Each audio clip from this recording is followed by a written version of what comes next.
¿Qué está pasando en el mundo? El presidente de Estados Unidos, Joe Biden, responde que se están haciendo las investigaciones de dónde provienen los misiles que cayeron en Polonia. Hay mucha tensión entre la alianza, la OTAN y Rusia. Se están investigando quién lanzó los misiles que cayeron en Polonia. ¿Fue Rusia o Ucrania? La Unión Europea puso la situación como alarmante. Si fuera Rusia quien fuera que lanzó los misiles a Polonia, porque así entraría en guerra con la alianza, la OTAN y Rusia. Pero los miembros de la alianza estaban reunidos en la cumbre del G20 y pudieron analizar la situación y dar un informe que por medio de la trayectoria de los misiles es poco probable que fuera Rusia, pero estaremos informando. Escuchemos.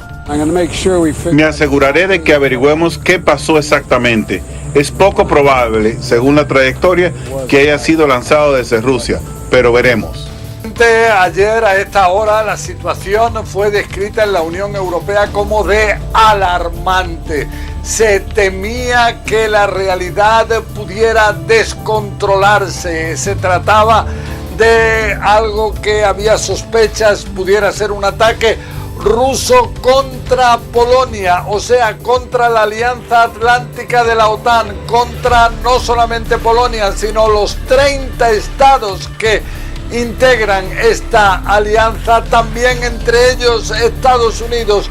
O sea, los temores eran enormes, pero fue el hecho de que precisamente se encontraran reunidos los líderes centrales de la OTAN en esta cumbre del G20 en Bali, en Indonesia, lo que facilitó que se pudieran intercambiar información, que se pudiera llegar a algún tipo de conclusión previa, y entonces tuvimos unas palabras del presidente estadounidense Joe Biden que realmente fueron tranquilizadoras, porque decía que probablemente Rusia no estaba detrás de este ataque a Polonia. Escuchemos a Biden.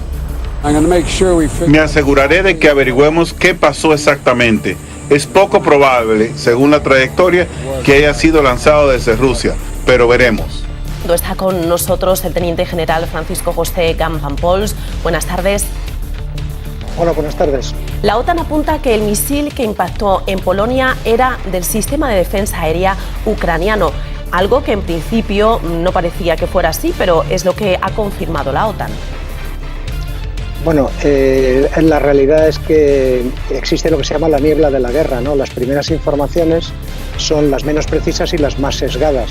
Inicialmente se atribuye a quien en teoría era el que era más probable que hubiera realizado esa acción, pero dada la trascendencia que tiene este hecho, se ha requerido un análisis forense in situ que ha analizado los restos del misil, la orientación del cráter que se ha producido, y de eso sale una consecuencia y una conclusión que está más allá de toda duda, y es que el misil no era de fabricación rusa, aunque su tipología lo fuera, porque Ucrania también fabricaba ese tipo de misiles, y que la orientación de ese cráter y los restos que han quedado dicen claramente que no pertenecía a la Federación Rusa y que no había sido un ataque deliberado sobre Polonia, que significaría haber atacado a un país de la OTAN, claro.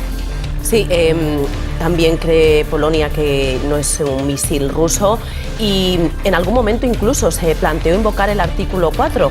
Desde luego lo ha descartado, pero ¿se lo planteó?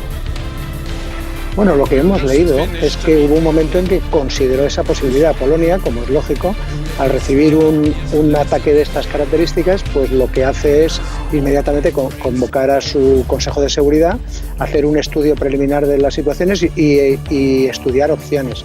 El artículo 4 no significa nada más que convocar consultas, porque lo que piensa un país OTAN, un país que pertenece a la organización, es que su integridad territorial, su soberanía, su seguridad están amenazadas, ¿no?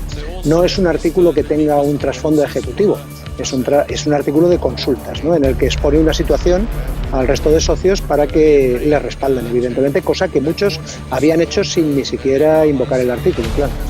Y en momentos como el que vivimos ayer o hemos vivido en las últimas horas, es muy importante mantener la cabeza fría para evitar una escalada mayor. Sí, más que nunca.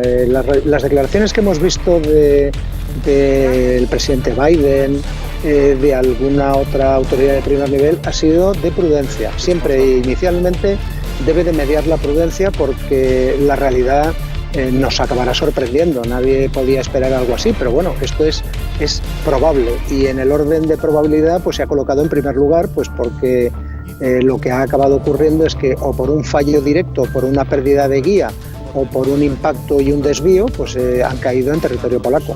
Y el origen de esos sistemas era el territorio de Ucrania.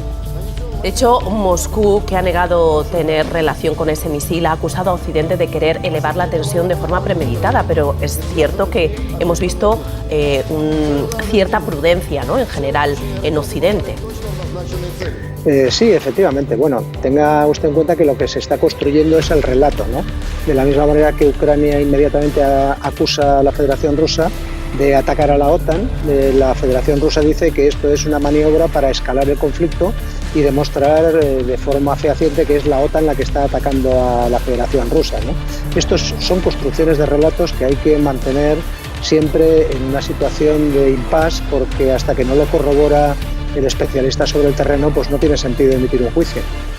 Y en el terreno militar me gustaría que nos valorara la recuperación de Jersón por parte de Ucrania. ¿Qué puede implicar en la evolución de este conflicto? Bueno, Jersón era muy importante porque más desde el punto de vista simbólico y conceptual que desde el punto de vista estratégico, porque era la única capital de una provincia, de un oblast que había conquistado la Federación Rusa desde el 24 de febrero. El cederlo supone dos cosas. En el plano anímico supone evidentemente un golpe más a ese concepto de invencibilidad que ya estaba perdido de la Federación Rusa, del ejército, y que está yendo a peor. Y desde el punto de vista táctico, pues supone una pérdida sustancial de casi 1.000 kilómetros cuadrados de territorio. Supone que los medios productores de fuego de Ucrania se aproximan más a Crimea, es decir, ganan profundidad, pero también supone que la Federación Rusa ha cambiado espacio por tiempo y ha conseguido un obstáculo añadido, que es el río Dnieper, al amparo del cual se está organizando defensivamente, porque al parecer donde quiere desarrollar el núcleo esencial de su batalla defensiva va a ser apoyado en ese obstáculo, ¿no?, en el río Dnieper, y en profundidad hacia la península de Crimea.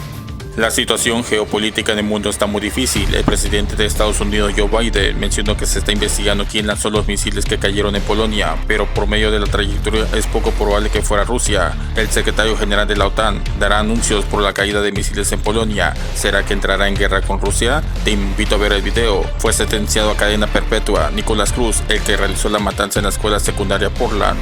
No te pierdas próximos videos, suscríbete y escribe tus comentarios, cómo ve la situación y activa la campanita.